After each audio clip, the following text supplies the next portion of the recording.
नमस्कार बच्चों। तो आइए सुनते हैं एक और कहानी। एक किसान परिवार था। उस परिवार में सास, ससुर और बेटा तीनों खेती करने जाते थे। उनके घर में कद्दू के सब्जी की खेती होती थी और घर पर बहू खाना बनाना और घर संभालने का काम करती थी।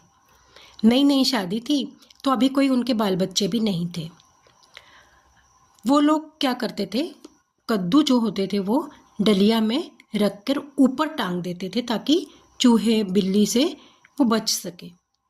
तो उनके घर में ऊपर डलिया में खूब सारे ऐसे कद्दू टंगे हुए रहते थे। एक दिन क्या हुआ, अचानक एक कद्दू उस डलिया से धड़ाम से नीचे गिर गया। अब जैसे ही वो कद्दू गिरा, वो बहू जो थी वो डर गई और डर के उसने देखा कि क्या हुआ। तो देखा उसने कि कद्दू के 3-4 टुकड़े हो गए हैं।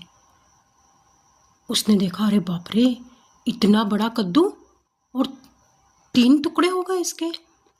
मान लो मेरा कोई छोटा बच्चा होता, वो यहाँ खेल रहा होता तो उसी के ऊपर ये कद्दू गिरता और मेरे बेटे के क्या हाल हो जाते। बस कल्पना कर कर ही वो जोर जोर से रोने लग गई। अब खाना पीना सब छोड़ दिया और वो तो रोने लग गई। थोड़ी देर के बाद उसकी सास घर पर आई।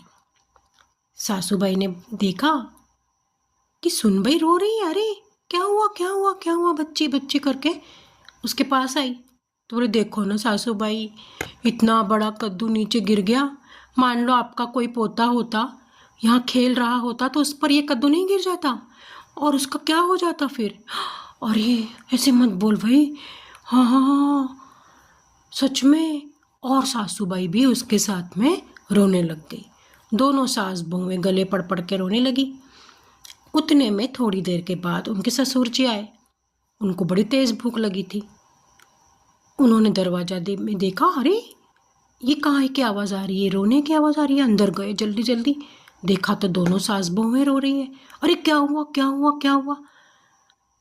तो सासू ने बोला, देखो, अगर इतना बड़ा कद्दू नीचे गिर गया, मान लो आपका पोता यहाँ खेल रहा होता तो क्या वो कद्दू उस पर नहीं गिर जाता। हाँ सही कह रही हो, पोते का तो कुछ रहता ही नहीं फिर। अरे भाई ऐसे मत बोलो ऐसे मत बोलो, और करके तीनों रोने लग गए।